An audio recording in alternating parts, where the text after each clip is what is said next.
بسم اللہ الرحمن الرحیم۔ السلام علیکم ایوری ون، ایک بار پھر سے سواگت ہے آپ کا میرے چینل پر۔ تو ویورز، آج میں آپ کے لیے ایک انٹرسٹنگ سٹوری لے کر آئی ہوں۔ کہانی شروع کرنے سے پہلے اگر آپ نے میرے چینل کو سبسکرائب نہیں کیا ہے تو میرے چینل کو سبسکرائب کر لیں۔ تو یہ کہانی ہے ایک شوقین لڑکے کی۔ 4 فروری کا دن تھا۔ طاہا اپنے ہاسٹل سے بیزار اور بے مددگار سا نکل پڑا۔ اسے منزل کا نہیں پتہ تھا، نہ ہی راستے کا۔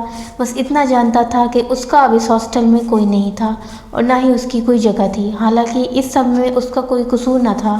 ہاسٹل سے بنک مارنے کا فیصلہ اس کے دوستوں نے کیا تھا، مگر پکڑے جانے پر اس کے سبھی دوست پیچھے ہٹ گئے اور سزا کے لیے وہ اکیلا رہ گیا۔ اسے خودداری کہہ لیں یا غیرت یا اس کا شرمیلا پن، معافی مانگنا اس نے کبھی سیکھا ہی نہیں تھا۔ بس اس نے اپنا بوریا بسترا اٹھایا اور چل پڑا بے مقصد سی منزل کی طرف۔ پھر ہاسٹل سے کافی دور جا کر اس کو اندازہ ہوا کہ موسم کافی خراب ہے۔ موسم کے تیور بدلتے دیکھ اس نے ادھر ادھر پناہ لینے کا سوچا، مگر رات کے 12 بجے کوئی دکان یا کوئی ہاسٹل کھلا نہیں ہوتا۔ اگر کھلا ہوتا بھی تو کیا ہو جاتا؟ اس کے پاس کون سے پیسے تھے جیب میں جو وہ ادا کر کے ایک رات کے لیے پناہ لے لیتا؟ وہ یوں ہی چلتا گیا، نہ جانے اسے چلتے چلتے کتنی دیر ہو گئی۔ ہوائیں تیز چل رہی تھی اور پتے ادھر ادھر بکھرتے نظر آ رہے تھے۔ وہ موسم کا مزہ لیتے آگے کی طرف چل رہا تھا۔ روڈ پر یلو لائٹ تھی جو اسے خوفزدہ ہونے سے بچا رہی تھی۔ تھوڑی ہی دیر میں تیز بارش شروع ہو گئی۔ اتفاقاً طاہا اس علاقے میں تھا جہاں پر سڑکیں اچھی خاصی لمبی چوڑی تھی اور آس پاس کوئی گھر بھی نہ تھا۔ بارش تیز ہوئی تو اس کو اندازہ ہوا کہ اس نے کتنی بڑی غلطی کر دی۔ اس کے پاس جو بستر بچے ہوئے تھے وہ بھی گیلے ہو گئے اور کتابوں کا تو اللہ ہی حافظ۔ خیر، تھوڑی دور چلنے کے بعد اس نے اپنی رفتار تیز کر دی۔ تھوڑا آگے چلنے کے بعد اسے بیسمنٹ میں بنی ایک مسجد نظر آئی، جس کا دروازہ شاید ابھی ابھی بند ہوا تھا، مگر اندر روشنی جل رہی تھی۔ امید کی ایک کرن نظر آتے ہی وہ تیز تیز قدم اٹھاتا گیا اور مسجد کے پاس جانے لگا۔ پاس پہنچ کر اسے اندازہ ہوا کہ مسجد کے اندر تو کوئی بھی نہیں ہے، مگر اس نے ہمت نہیں ہاری۔ کہتے ہیں نا، اپنا حق ضرور مانگنا چاہیے۔ بس اس نے بھی یہی سوچ کر مسجد کے دروازے پر زور زور سے دستک دی۔ کافی دیر دستک دینے کے بعد دروازہ کھلا۔ سامنے ایک بزرگ کھڑے تھے۔ انہوں نے نیلے رنگ کے کپڑے پہن رکھے تھے۔ ان کے چہرے پر ایسا نور تھا جو اس نے اس سے پہلے نہ دیکھا تھا۔ وہ اس مسجد کے امام صاحب لگ رہے تھے۔ طاہا نے انہیں سلام کیا۔ انہوں نے سلام کا جواب دے کر شفقت بھرے لہجے میں پوچھا، کون ہو بیٹے اور یہاں کیسے آئے ہو؟ تب اس نے اپنی ساری آپ بیتی سنا دی۔ مولوی صاحب، میں دراصل اپنے ہاسٹل سے آ رہا ہوں۔ ہمیشہ کے لیے بے در ہو گیا ہوں اور راستے میں جا رہا تھا کہ بارش ہو گئی۔ بس آپ کے یہاں ایک رات کی پناہ لینے آیا ہوں۔ یہ تو اللہ کا گھر ہے نا، کوئی بھی آ سکتا ہے، اس نے پر امید لہجے میں کہا۔ مولوی صاحب اس کی بات سمجھ گئے اور کہنے لگے، ہاں ہاں بیٹا، باہر بہت بارش ہو رہی ہے۔ میں تہجد کے لیے اٹھا تھا، ابھی 2 نفل ادا کرنے کے بعد واپس اپنے حجرے میں جا رہا ہوں۔ تب تم نے دروازہ کھٹکھٹایا۔ شکر ہے میں نے سن لیا، ورنہ بارش کی شور میں تم یہیں بیٹھے رہ جاتے، میں دروازہ نہ کھول پاتا۔ اللہ کی مرضی اسی میں ہوگی کہ تم یہاں قیام کرو۔ آ جاؤ بیٹا، مولوی صاحب نے طاہا کو کہا اور اس کے مسجد میں داخل ہوتے ہی دروازے کو کنڈی لگا دی۔ مولوی صاحب نے کہا، بیٹے تم تو پورے گیلے ہو گئے ہو۔ طاہا نے کہا، جی حضرت، میں بہت دور سے چل کر آیا ہوں۔ مولوی صاحب نے کہا، کوئی بات نہیں بیٹا، کپڑے تبدیل کر لو، اندر غسل خانہ ہے، جب تک میں تمہارے لیے چائے بنواتا ہوں۔ مولوی صاحب کی بات سن کر طاہا حیران رہ گیا اور کہا، حضرت اس وقت آپ کس سے چائے بنوائیں گے؟ رہنے دیں، صبح دیکھی جائے گی۔ اس پر مولوی صاحب نے ہاتھ کے اشارے سے غسل خانے میں جانے کو کہا اور خود اپنے حجرے کی طرف بڑھ گئے۔ اس نے کپڑے تبدیل کیے تو اس کو کچھ سکون ملا، پر صبح کہاں جاؤں گا یہ فکر بھی پریشان کر رہی تھی اسے۔ تبھی جب وہ باہر آیا تو مولوی صاحب گرما گرم چائے لیے کھڑے تھے۔ آؤ بیٹے بیٹھو، مولوی صاحب نے شفقت سے کہا، تمہاری طبیعت خراب ہو جائے گی، تم بھیگ کر آئے ہو، چائے پی کر آرام ملے گا۔ مولوی صاحب کے ہاتھ سے چائے لے کر وہ پینے لگا۔ پھر اسے اندازہ ہوا مولوی صاحب اسے بڑے غور سے دیکھ رہے تھے۔ پھر اس نے نظر سے نظر ملائی تو بولے، بیٹا تم مجھے شریف گھرانے کے لگتے ہو، لیکن تمہارے ساتھ جو ہوا اس سے تم بے گھر ہو گئے ہو، تم نے پہلے بھی بتایا تھا۔ پھر کچھ دیر بات کرنے کے بعد طاہا سے کہا، بیٹا اگر تم برا نہ مانو تو میں کچھ کہوں؟ طاہا نے بہت شفقت سے کہا، مولوی صاحب آپ پوچھ کیوں رہے ہیں، بس کہہ دیں۔ تو مولوی صاحب نے کہا تم برا مت ماننا، میں چاہتا ہوں تم اس مسجد کے خادم بن جاؤ، اس کے بدلے میں تمہیں علم بھی سکھاؤں گا اور تمہیں قرآن پاک بھی پڑھاؤں گا۔ مولوی صاحب نے تو جیسے طٰہٰ کی ساری فکر اپنے سر لے لی۔ پھر طٰہٰ نے ان سے کہا تو کیا اس کے لیے مجھے دن بھر کام کرنا پڑے گا؟ مولوی صاحب نے کہا نہیں بیٹے، بس 5 وقت نماز ہوتی ہے، تمہیں تو پتہ ہے اگر کسی اور کو رکھا تو وہ ہر وقت حاضری نہیں دے سکتا، عشاء کے بعد اپنے گھر جائے گا ہی۔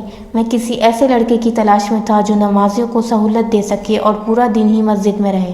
تمہارے رہائش کا بندوبست مسجد کے پاس بنے کوارٹر میں ہو جائے گا، اگر تمہیں منظور ہے تو مجھے بتا دینا، میں تمہاری پوری حمایت کروں گا۔ طٰہٰ نے کہا مولوی صاحب آپ نے تو میری مشکل آسان کر دی، بھلے ہی مجھے تنخواہ نہ ملے، بس 2 وقت کا کھانا اور رہنے کی جگہ مل جائے، میں فارغ وقت میں محنت کر کچھ روپے کما لوں گا، اور بھی کوئی کام ہو تو ضرور کر لوں گا تاکہ آپ پر بھی بوجھ نہ بنوں۔ یہ سن کر مولوی صاحب مسکرا پڑے اور کہنے لگے نہیں بیٹے، اس میں بوجھ والی کیا بات ہے، ہمیں تو یہ سب سرکار کی طرف سے ملتا ہے، بس ہماری مرضی ہوتی ہے ہم کسے رکھیں۔ خیر، مولوی صاحب طٰہٰ سے بہت متاثر ہوئے، پھر وہ طٰہٰ کو اپنا بستر بچھانے کا کہہ کر اندر کمرے میں چلے گئے۔ ابھی صبح ہونے میں 1-2 گھنٹے باقی تھے۔ طٰہٰ نے اپنا بستر بچھایا، تکیے پر سر رکھتے ہی دنیا جہاں کا جیسے سکون مل گیا ہو، اسے ایسا سکون کہیں نہ ملا جو اللہ کے گھر میں تھا۔ اسے ایسا لگ رہا تھا جیسے کہ کسی محل میں ہو۔ کافی دیر وہ یوں ہی خیالوں میں گم تھا، پھر اس کی آنکھ لگ گئی۔ فجر کے وقت مولوی صاحب نے طٰہٰ کو اٹھایا، اس نے نماز ادا کی اور پھر نمازیوں کی خدمت کے لیے جن بوڑھے بزرگوں کو پانی پینا تھا اس نے انہیں پانی پلایا اور نمازیوں کے جوتے وغیرہ صحیح کیے، اور بھی جو باقی کام تھے وہ بھی کر لیے۔ مولوی صاحب اس کے پہلے دن کے کام سے بہت متاثر ہوئے، کیونکہ وہ رات بھر کا تھکا ہوا تب بھی اپنے سارے کام پورے کر لیے۔ اس کے بعد سے مولوی صاحب کی شفقت بھری نظریں اس پر ہو گئی تھیں۔ ایک دن شام کا وقت تھا، نمازی مسجد سے چلے گئے تھے اور مولوی صاحب نے طٰہٰ کو اپنے پاس بلایا۔ یہ مسجد کا ایسا کمرہ تھا جہاں مولوی صاحب ہی جایا کرتے۔ طٰہٰ نے کہا جی حضرت آپ نے مجھے بلایا؟ مولوی صاحب بولے ہاں بیٹے، میں تمہیں بلا رہا تھا، تم سے ایک بات کرنی ہے۔ طٰہٰ نے کہا جی بتائیے۔ تو مولوی صاحب نے کتابوں سے بھری الماری کی طرف اشارہ کرتے ہوئے کہا کہ بیٹے کیوں نہ میں تمہیں کچھ علم سکھا دوں، ایسا کرنے سے میرے لیے بھی صدقہ جاریہ ہوگا اور تمہاری زندگی میں بھی بہتری ہو جائے گی، اور انسان کے پاس علم سے بڑی کوئی دولت نہیں ہوتی۔ یہ باتیں سن کر طٰہٰ کو بھی جیسے لگن لگ گئی ہو۔ پھر طٰہٰ نے کہا مجھے کیا کرنا ہوگا؟ بس تمہیں 1 گھنٹے بیٹھ کر پڑھنا ہوگا اور اگلے دن مجھے بتانا کیا پڑھا ہے۔ مولوی صاحب کی بات نے طٰہٰ کو اندر تک متاثر کر دیا۔ بس پھر کیا تھا، کتابوں کی الماری کی طرف طٰہٰ گیا، پھر اچانک اس کی نظر الماری کی سب سے اوپر والی شیلف پر گئی۔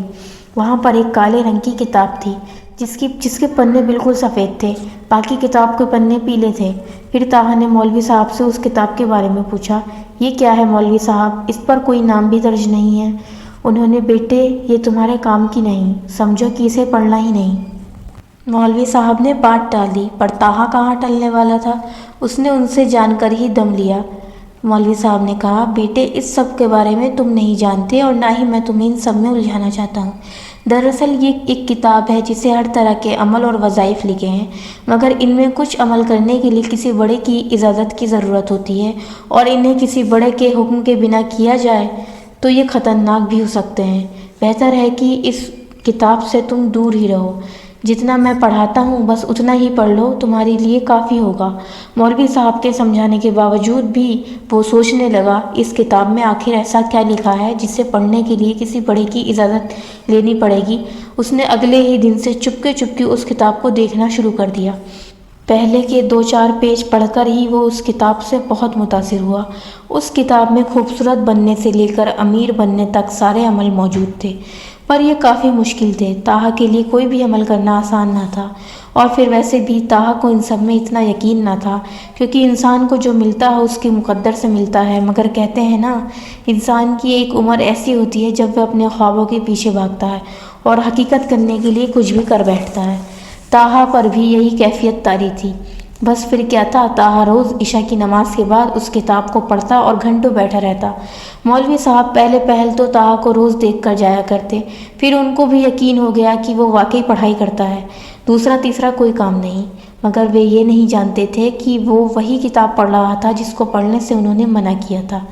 اس نے اس بات کا ذکر کسی سے نہیں کیا، مگر اس میں کچھ عمل ایسے لکھے تھے اگر ان کو باقاعدگی سے کیا جائے تو وہ انسان کی زندگی بدل کر رکھ دیتے ہیں، مگر وہی بات وہ بہت مشکل تھے اور لمبا وقت بھی لگتا۔ پھر طاہا نے یہ سب اپنے من سے نکالنے کا سوچ لیا کہ اس کی نظر کتاب کے ایک صفحے پر پڑی۔ اس پر جو عمل لکھا تھا وہ طاہا 100% کر سکتا تھا، کیونکہ اس عمل میں صرف ایک ہی سورت کا ورد 13 بار کرنا تھا۔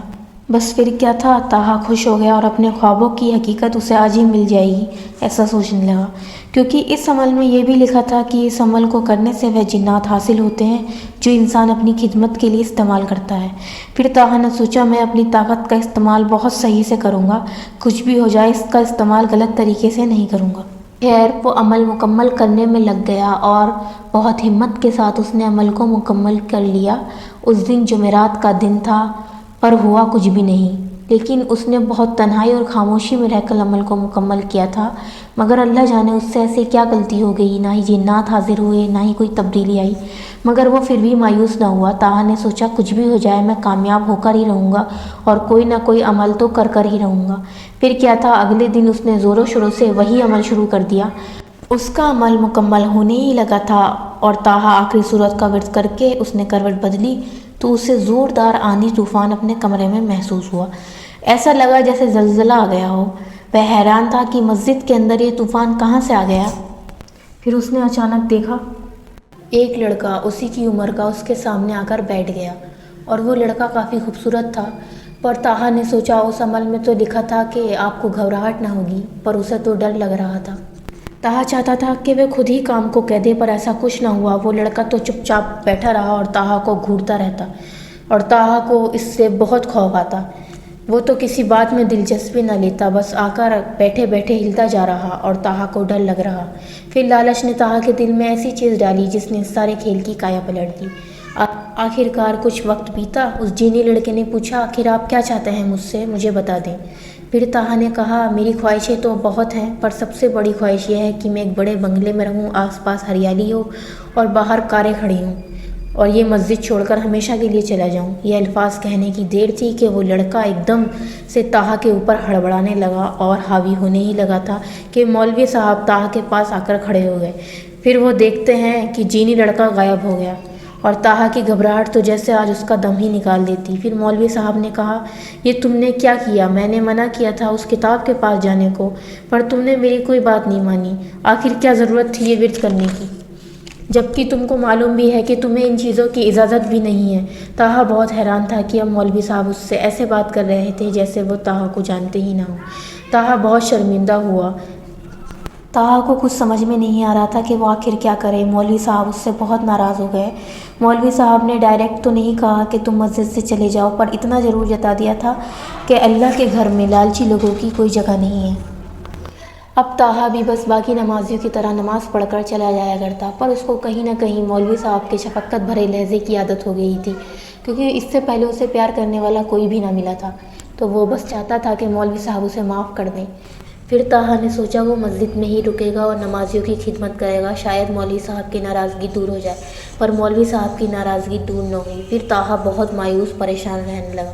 ایک رات تقریباً 1 یا 2 بجے مولوی صاحب تہجد پڑھنے کے لیے اٹھے۔ پھر جیسے ہی وضو کرنے کے بعد تہجد پڑھنے گئے، انہوں نے دیکھا کہ طاہا جا نماز پہ بیٹھے بہت رو رہا ہے۔ پھر مولوی صاحب خود کو روک نہ سکے اور پاس جا کر کہنے لگے، کیا ہوا بیٹے، کیوں رو رہے ہو؟ پھر طاہا ایک دم مولوی صاحب کے گلے لگ گیا اور روتے روتے کہنے لگا، مولوی صاحب، میرے بچپن میں ہی میرے ماں باپ گزر گئے۔ ایک دور کے چاچا نے مجھے کچھ دن پالا، پھر انہوں نے بھی ہاسٹل میں ڈلوا دیا، وہیں پلا بڑا ہوا ہوں۔ کچھ دوست ملے، انہوں نے بھی الزام میرے سر ڈال کر ساتھ چھوڑ دیا۔ جب آپ سے ملا تو لگا مجھے میرے بابا مل گئے، پر اپنی غلطیوں کی وجہ سے آپ کو بھی کھو بیٹھا ہوں۔ رو نہ تو کیا کروں، میں پھر تنہا ہو گیا ہوں مولوی صاحب۔ پھر مولوی صاحب کی آنکھیں بھر آئیں اور طاہا کے سر پر ہاتھ رکھ کر کہنے لگے، بیٹے تم تنہا نہیں ہو، اللہ تمہارے ساتھ ہے، اور جب اللہ معاف کر دیتا ہے تو میں کیوں نہیں۔ مولوی صاحب نے کہا، چپ جاؤ بیٹے، تم بہت اچھے لڑکے ہو اور میرے بیٹے ہو، آج سے میں تمہارا بابا ہوں، تم تنہا نہیں ہو۔ اور اس واقعے کے بعد طاہا تو جیسے بدل گیا۔ اپنی محنت سے کامیابی حاصل کرنے کی اس نے ٹھان لی تھی اور کوئی شارٹ کٹ کا کبھی استعمال نہیں کیا، اور دینی اور دنیاوی دونوں علم سے اپنی زندگی کو مکمل کرنے کی راہ پر چل پڑا۔ تو دیکھا آپ نے دوستو، ہمیں کبھی بھی لالچ نہیں کرنا چاہیے اور کامیاب ہونے کے لیے غلط راستہ نہیں اختیار کرنا چاہیے، کیونکہ نیک نیت منزل آسان۔ امید ہے آپ کو میری ویڈیو پسند آئی ہوگی۔